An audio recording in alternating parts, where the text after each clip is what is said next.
We all love a good mystery story, and it seems like some of the very best of them occur out at sea. Everybody knows the story of the Mary Celeste, which was found drifting without a crew, but that's just one of many maritime mysteries which have puzzled the public for years. From missing boats to missing crews and disappearing passengers, this video is full of happenings at sea which are strange, but true. The Panamanian oil tanker Pantalina is a massive vessel, measuring nearly 400 feet in length. It's hard for something so huge to go missing, but it did exactly that while sailing off the coast of Gabon in August 2018. Observers say the ship simply vanished off radar screens while sailing through the region, prompting fears for the crew of 17 Georgians and 2 Russians on board. The area of sea around Gabon is known as the Gulf of Guinea and has been notorious for piracy and hijacking activity in recent years. Given that the vessel's locator beacon seemed to have been deliberately turned off, that was the first assumption of investigators. The ship sent a brief distress message before it disappeared, but that too was cut off abruptly. Pirates were indeed eventually revealed as the culprits, and the crew and ship were returned unharmed 9 days later. At a weight of over 266,000 tons and a length of 1,000 feet, it was remarkable that a ship as large as the South Korean freighter Stellar Daisy could ever float at all. The real mystery about her isn't how she sailed, though. It's how she sank. She was transporting iron ore to China from Brazil in April 2017 when she suddenly issued a distress call and then vanished off the coast of Uruguay.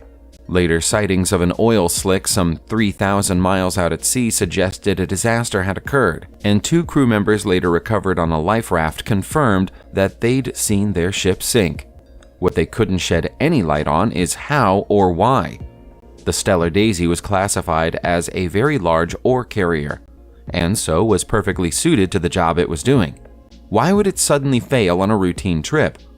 One theory suggests that the ore shifted position and liquefied, causing an imbalance. But as Stellar Daisy was designed to carry liquid ore, this shouldn't have been a problem. Who or what drowned this Miss Daisy? There are many strange rumors and myths around the religion of Scientology, and those rumors aren't helped by things like a Scientologist cruise ship being quarantined for an outbreak of a disease which was once all but eradicated in Western adults.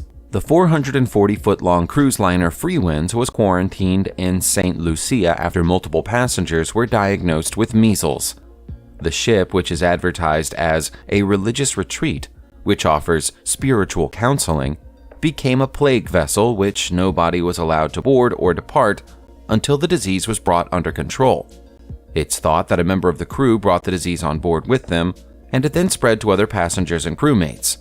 The crew member had complained of a cold when boarding the ship in Caraco and was tested for measles. But by the time the results came back, the ship was almost in St. Lucia. Blood samples were taken for all 277 people on board, while the standard 3-week quarantine was applied.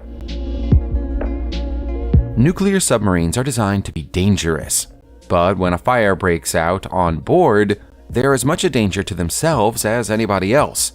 Normally, that isn't an issue, because submarines are underwater, but the Russian Navy submarine K-84 Ekaterinburg was in dry dock when she mysteriously burst into flame. K-84 was being repaired in Murmansk when a careless welder allowed sparks to ignite wooden scaffolds around the ship, which in turn set fire to rubber coating on the hull. Conventional firefighting approaches couldn't control the blaze, and so she was eventually partially sunk to put the fires out. It's believed no radiation leakage occurred. Had the weapons not been removed before repair work had begun, Russia would have been at risk of the most significant nuclear accident since Chernobyl. It cost over $15 million to repair the damaged submarine, which eventually returned to the fleet in full working order 3 years after the incident. The Scientologists who were quarantined on the cruise liner Freewinds for 3 weeks probably didn't enjoy their unplanned vacation. But things are far worse for the sailors and Marines who make up the crew of the USS Fort McHenry, who have been trapped at sea for 5 months after an outbreak of the rare disease paratitis. Nobody knows how the outbreak on the amphibious warship began, but it caused everybody on board to miss Christmas as they were denied permission to dock at any port after the outbreak began in December 2018. The illness is highly contagious and presents symptoms similar to mumps. The entire crew of 703 military personnel was supplied with an MMR booster vaccine to treat the disease, and all were expected to make a full recovery eventually, but quarantine can only be ended 30 days after the last reported case of illness. It's believed they were finally allowed to head home from the Persian Gulf in May 2019. Maritime history is full of stories of drunken ship captains making unwise decisions while in command of their vessels, but that was thought to be a thing of the past until an Englishman called Michael Kinnaird drunkenly beached his 70-foot shipping vessel in Plymouth in late 2017. Kinnaird initially claimed he was sick due to food poisoning, but later admitted to having drunk beer while in command of the ship. The fishing trawler FV Aldry ran aground while attempting to leave the harbor, having failed to correct course to head out into the shipping channel. Kinnaird claimed that lights used by fishermen on the coast had confused him, but a judge at his trial decided that a fishing boat captain of 40 years' experience wouldn't have made such a basic error while sober. He was unable to explain why he didn't reduce speed or attempt to reverse if he was unsure of what he was looking at. Nobody on board was hurt, and the ship was successfully dragged back off the rocks during the next high tide. Kinnaird received a 2-month prison sentence. When the cargo ship Rio ran aground close to Kabardinka, a strange set of circumstances arose. All 21 of the crew on board were unharmed, but as the ship was sailing under the flag of Togo, they weren't granted the right to disembark. The owner of the ship wasn't keen to pay to have the ship towed back out to sea, and the authorities didn't want to pay to have the ship towed if nobody was going to reimburse the significant costs of such an exercise. As a result, the ship has stayed exactly where it ran aground in December 2018 and became a tourist destination. Visitors have flocked from all around to take a photo with the stricken ship, and graffiti art has begun to appear on the hull. All this time, though, the crew of 21 stranded sailors has remained on board. If the owner of the ship continues to remain unwilling to pay for his property to be returned, it's conceivable that Rio will be disposed of by cutting it into pieces and selling it for scrap. But that seems like a waste of a vessel which is largely undamaged and still seaworthy.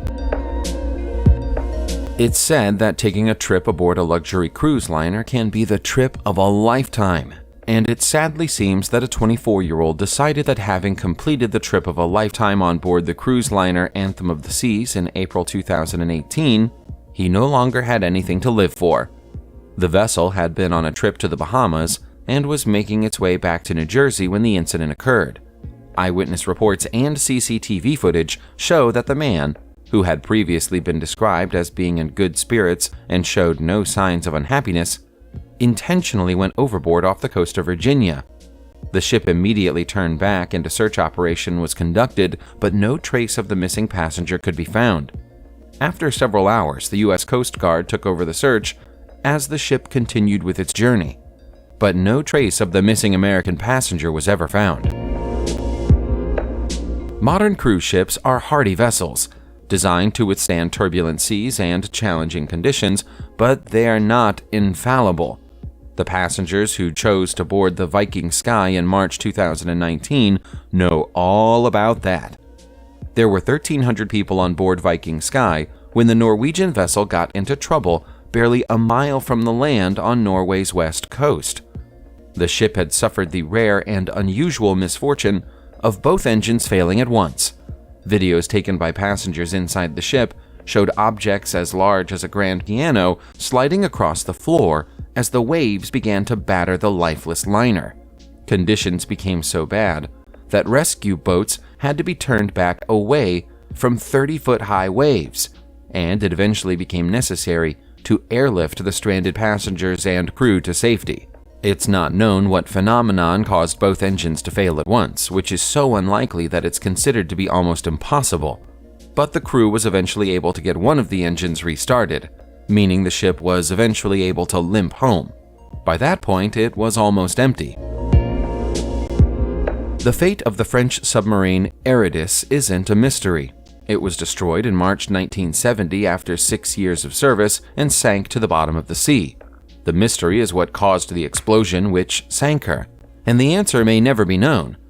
The Daphne-class French Navy submarine was on a training mission at the time of her accident, a mission of a routine kind that she'd completed many times before. She was in familiar waters, around the base of Saint-Tropez. At 7:13 a.m. on March 4th, radio contact with her was lost. The Atlantic aircraft accompanying her lost radar contact at the same time. All nearby French vessels were sent to look for her, assisted by American and Italian ships.